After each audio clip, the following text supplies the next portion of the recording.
Hello, Lisa here. Welcome to my channel, or welcome back to my channel if this is your first time visiting. This is a gratuitous setup in the beginning because I just really wanted to show off this beautiful like Snow Queen stunning reading cloth that Peggy made for me. She did make a few more. They already sold. She mentioned it in a previous live stream and they were claimed like instantly. So they're all gone. I don't know if we'll be able to get more of the fabric, so it's a giant tease, but I just had to show you how beautiful this was. And even though my candle is sitting over here, making it look like the light is reflecting off of her face, let me just show you. Like it's already doing that. Like this definitely accentuates it, but look. Isn't that pretty? So we're actually going to zoom in while we talk about the deck that we're going to talk about today, but I'm going to be doing a flip through sort of first impressions, just a little exploration of the Sweet Foragers Tarot by Sam Rook. So I'm going to get us zoomed in and we're going to get right into it. Alrighty, let's get into the deck. So this is a mass market Rockpool Publications deck. I am a big fan of Sam Rook's art. There's something about its like combination of kind of like strange and sweet that I just love, and this really kind of captures that. This has got like all of the odd forest pixie, I don't know, vibes. It's so cute and I love the size. I think this is a poker sized deck, and Rockpool has been putting out a lot of decks this size. Let's take a look at the green in the inside of the box. I talked about this briefly in my last recent deck roundup, but check out the green on the sides and the gorgeous purple backs. So cute. Anyways, size-wise though, this is the back of my Unicorn's Journey Tarot. This is just a test print, but it's standard tarot size. So that gives you an idea. Let's just turn it this way so you can really see of the size. So it's shorter and more kind of boxy than a standard tarot card. So super cute. I love the borders. I was watching this deck be created on Instagram. I just love the vibes. So we have the Fool. Look at this, departing their little mushroom house. So cute. The Magician is this like grandma fairy godmother kind of look, which is so adorable. Sam really likes to play with the expectations of characters in the deck, and this is one of the places we see that. Typically or traditionally, you'd see like a young virile male, you know, and here we have this like older grandma fairy godmother vibe. I am about it. We have the High Priestess as the Divine with her sort of semi-translucent gown here. I love the stars in the background. And the Empress is this merman squeezing this like juicy fruit that's like running down his arm. I think it's meant to be a pomegranate. Love it. And then the Emperor is this like sassy, alien-esque or fairy-esque kind of creature. I don't know. I'm here for it. There's something about like the oddball vibes. Sweet, oddball. I love the color palette. Amazing. This is the Learned, and that is our Hierophant card, and I love that. That's fantastic. The Lover's card, this is great because this could be read a number of ways. Like it could be seen as sort of like what we're binding ourselves to. You could see it in like the more negative sense. You could also see it just neutral or positive, like that. I love a snail for the Chariot. It's look at this, look at the snail. Look at it. It's so cute. And then for Strength, we have this very powerful, almost like sci-fi creature person with an owl. The Hermit almost gives kind of Spockish kind of vibes to me, but with an extra eye and sharp teeth. The Wheel of Fortune, this is cool. I like that we get the moon phase, we get the planets, we have all these different types of cycles represented. We have like sort of the seasons here. We have water, so we can think about the tides. We have this bug. I'm not a fan of the bug in the center, but otherwise this works. Justice, this double-edged, what do you call that? Labyrinth? Labrys? Is that what that's called? I think it's called Labrys. That's wild. I just love this image. I don't know why. I really love it. And then we have the Hanged. No gender is represented. Love that. Look at the suspenders and the little heart. So cute. Death is this like, dare I say it, like adorable skeleton. And then Temperance, again, we have a view from behind. I like this perspective. I don't think we see this a lot in tarot, but I really like this perspective. I love that we get to see the wings sort of coming out of the back. Very cool. The Devil. The Devil looks pretty badass, like, not gonna lie. The Tower. This is such a cute little deck. The Star. I love that she's literally like standing. It looks like she's standing in starlight. Love that. The Moon. I feel like the moon and the sun are pretty basic, but they're pretty on brand, you know, for this deck. Okay, I like it. I dig it. Judgment. Look at the garter. The World. All right, then we have the Ace of Wands. The Two of Wands. This actually looks to me like a Three of Wands, like you're setting out. And I see the Two of Wands. Usually we're still home, we're still safe, we're just planning. The Three of Wands. Okay, I get the potential here of the pregnancy going on in this image. But this is, see, I almost feel like these are reversed. Like I'd almost like to see her kind of safe at home, but still planning for the future. And then him setting out. So these energies feel a little bit like swapped. To me personally, it's just how I read the cards. The Four of Wands. Very classic imagery there. Same here with the Five of Wands. This is interesting with the Six. She doesn't need anybody else to recognize her. Like she's recognizing herself. And the Seven of Wands as a bridge. That's interesting. Usually we see that we're sort of on the high ground, but then again, that's kind of what this shows. It shows you can walk down here or you can choose to walk up here, which is a different take on the card maybe, but it works. And the Eight of Wands. I love the colors and the just design of that. The Nine of Wands. Again, we're getting a lot of classic RWS vibes there. The Ten of Wands. She is definitely handling that burden with some class. Then we have our first set of courts. We have the Page of Wands. I like that it looks like somebody who's a little bit older. The Knight of Wands is a centaur. I think all the knights are centaurs, which is freaking awesome. This reminds me of Legolas. Legolas? What movie is that from? Oh, somebody's going to kill me. Is it The Hobbit? Is it Lord of the Rings? I don't know. It reminds me of Legolas. Queen of Wands. She looks young. So I dig it. I dig that we're playing with age. And then we have King of Wands. He's fabulous. I love him. All right, we have the Ace of Daggers. This is our sword suit. We have the Painful Truth is kind of how I see that. I think that's pretty potent. We have the Two of Swords or Two of Daggers here. She's fully kind of covered by what looks like a damp cloth, which gives me such claustrophobic vibes, which is funny because I didn't get claustrophobic vibes from the Somnia Tarot like so many other people did. I didn't jive with that deck, but it wasn't claustrophobic to me. This is, I think, because it feels like it's wet and it's just, ugh. I don't know about that, but it's very uncomfortable, and the Two of Swords is a very uncomfortable energy. The Three of Daggers, very Rider-Waite-Smith here, but I love the design of that. And the Four of Daggers is really giving Sleeping Beauty vibes. Fun.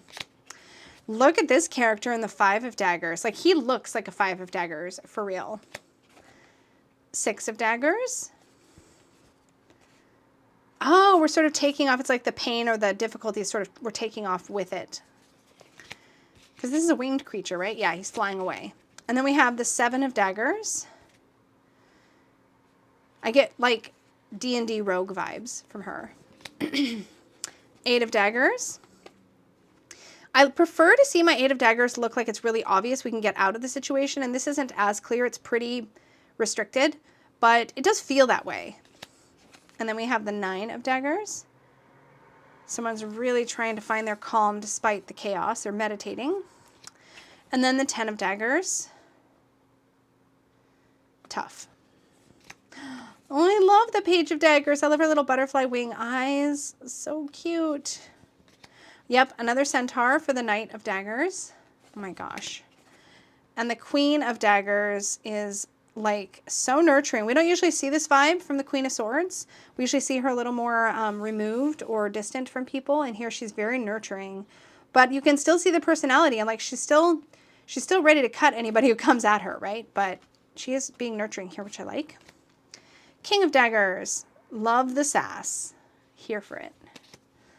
Cups. This is typically my favorite suit, so we'll see. Ace of Cups. Love the nail situation here. I love this Two of Cups so much. It's so cute and like, it's so wholesome. Oh, I love that. Three of Cups. I love that. Each character is very, very different. She has just one single eye. Four of Cups. Five of Cups. Oh, this is very doll-like. That makes sense for the Six of Cups. That's the sort of nostalgia card. Seven of Cups, very RWS again. Love this Eight of Cups. I like that all the cups are kind of, there's only one that's upright. Everything else is spilled. The Nine of Cups, I mentioned this in my recent deck roundup. It feels very material to me, like like this character sitting on like a pile of treasure, which feels very pentacles-y, material, resourcey, but it's really about finding personal contentment and whatever that looks like for you. So I can make a case for it, just like I can make a case for the dude with a bunch of wine in the more classic RWS versions of the card. But I do wish this was more watery or more like about the emotional way we find contentment than this, but it works. It works fine. I just would prefer more emotional depictions. Here we have the Ten of Cups. Super works. It super works. I can't even speak properly now. Here we have the Page of Cups. Love that. Another Centaur for the Knight of Cups. I really like the Centaur Knight of Cups so much. And a couple of them really have like almost My Little Pony-like Centaur vibes, which is adorbs. This is cute. Dig the Queen of Cups. I love this. I love that she's in this bath and looking so cozy. We can't see the water in the bathtub, but we assume it's there. There's a big waterfall in the background. Yes. And then we have the King of Cups. He looks almost like, I mean, he's in water. He's sitting on the surface of the water like that, but he's still immersed.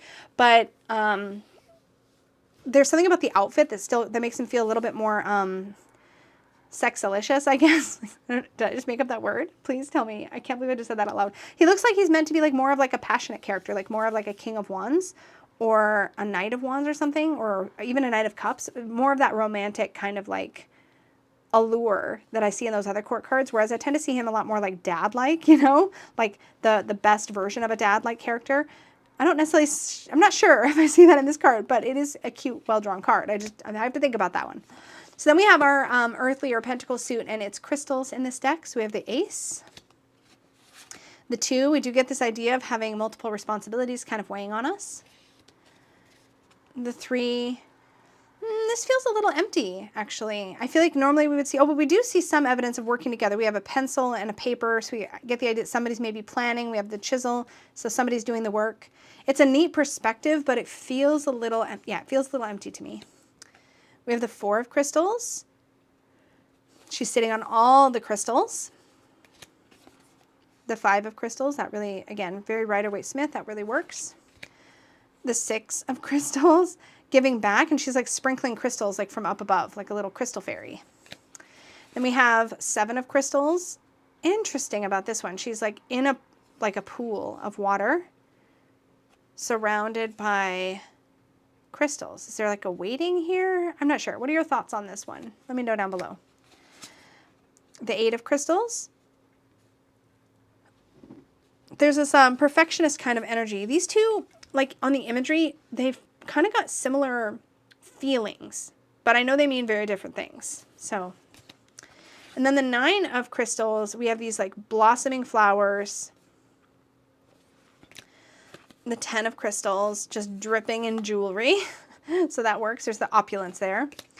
I love this Page of Crystals so much. I love his whole vibe. Knight of Crystals, our last centaur. The Queen of Crystals. I love the jellyfish. This makes me think of the Queen of Cups. And in fact, I think I may have even called it the Queen of Cups. I may have called all of these cups or something. I feel like I might have called this a cups card when I was looking at it in my recent deck roundup, and it's very confusing that this is the Queen of Crystals, but she's in so much water. So what was the Queen of Cups then? So why is it, maybe y'all can tell me, why is it that the Queen of the earthly suit is more watery, seems to be in more water than the Queen of the Cup suit? That's confusing. I feel like she's like waist deep in water. That seems like the perfect Queen of Cups to me. I don't know, but I do like the bathtub vibes on the other one. And then we have the King of Crystals. Okay, so let me zoom this out and give it a little shuffle, and we'll take a look at the guidebook. Now, one thing I will say about these like little poker decks, they can be a little bit stiff to shuffle, especially in the beginning. They do break in okay, I feel like, but this one feels a little bit stiff. It's the shape partly, I feel like, because poker decks have fewer cards and are usually made out of a more bendy card stock. So poker sized or shaped tarot decks that have the stiffer tarot type cardstock tend to feel especially stiff. Something worth noting. All right. Let's just pull a card and we'll see what the guidebook has to say and take a look at the guidebook. So we have the Four of Wands. So that's that card. Let me set that right there. Oops. And let's take a look at the guidebook. Full color guidebook. Intro, majors, minors, the end, about Sam Rook. Are there spreads? No. Oh, interesting. Okay, I was going to say there's no spreads. But actually, when you get into the major arcana, we have a Fool spread. We have a Magician spread. Do we have one for... We don't have one for every major, but we have a lot of them. We have a lot of them. That's weird. There's not one for the... Oh, interesting. So the Divine doesn't have a spread, but has a little message, a little exercise. The Devil. So they're not for the minors, but for all the majors, it looks like you get like an activity or a spread to do, which is pretty freaking awesome. So let's take a look at the Four of Wands, though. So I think wands are... Okay, that's the order. So we get a couple of keywords at the top. Oh, I zoomed us out, but that's okay. We get a couple keywords at the top. So celebration, party, and homecoming. And it says, I came across the remnants. Oh, I forgot about this. I've got to tell you about this. Okay, let me read this.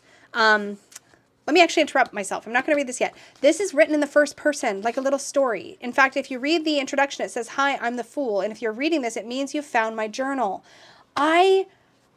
Where did I encounter this? Maybe I had just gotten this deck and I quickly peeked or something, because I've seen this before and I realized the whole thing is written like a story, which y'all know is my jam because that's how I did my tarot deck. There's a story. It's not like written in the first person, but there's a story of what's going on and what's happening. So anyways, in the Four of Wands journal entry for the sweet Forager, who is our main character of the deck, says, I came across the remnants of what appeared to have been an epic party. Bottles and glasses scattered on the ground, half-eaten food left on tables, a few stragglers had stayed behind to clean up, swaying from either party exhaustion or liquor. It was almost as if a storm had come through, except for an immaculate altar made up of 4 wands. This was a perfect spot for a wedding, and it seemed like it had been quite the occasion. I hoped the couple were off celebrating their family's new union in private now. The chaos left behind served as a reminder to find time to celebrate life's moments, big or small. So the whole thing is written like the Sweet Forager's journal, and their sort of journey meeting all these characters and experiencing them. So let's find a court card. Oh, perfect. There's one right here, the Page of Daggers. Let's see how the court cards are written, because I'm assuming they're going to be written like encounters with these characters. Let's see if I'm right. So we have the Page of Daggers. Oh, that's the page I'm on. That's ironic. Anyways, it says, where are you going? I glanced down and saw a young child with curious eyes. I explained my travels and paused to forage some mushrooms. Why are you doing that? I saw where this was going. Patiently, I answered his questions. This is so perfect. While continuing on my business, he followed me for what felt like hours, questioning everything I did and everything I said. He never seemed to tire. His thirst for knowledge was ever growing. It wasn't until it began to get dark and I needed to rest that his interest waned. He wandered off the way he had come, full of so much more knowledge than he started the day with. Maybe a little curiosity is a good thing, I reflected. When we lose our curiosity, we stop learning. That is precisely how I see the Page of Daggers, and that's glorious. Mental activity and curiosity are the keywords. So we do get to see sort of the interaction with the characters in the guidebook when they meet the court cards. And I'm assuming other cards that are people-y will also have a bit of that vibe. I'm delighted. This will be a really fun deck to play with and get to know. I'm excited to explore it more. But that, my friends, is the Sweet Forager's Tarot. Let me know if you picked this up or if you're planning on picking this up. I will, of course, have my own Amazon affiliate link in the description box if you want to pick it up from Amazon and you feel like using my link. Just a reminder, those links don't cost you anything. They are just a way to support the channel, but don't feel any pressure to use them. Please do support also your local retailers and such. That's important. That's important also. In any case, thank you so much for watching. Thanks for hanging out with me while I took a little tour through the Sweet Forager's Tarot. I am hoping to have tried this out in member readings at some point, so I will keep you posted on how that went. In the meantime, thank you so much for hanging out with me, and I will see you in the next video. Until then, may your magic always shine from the inside out. Bye!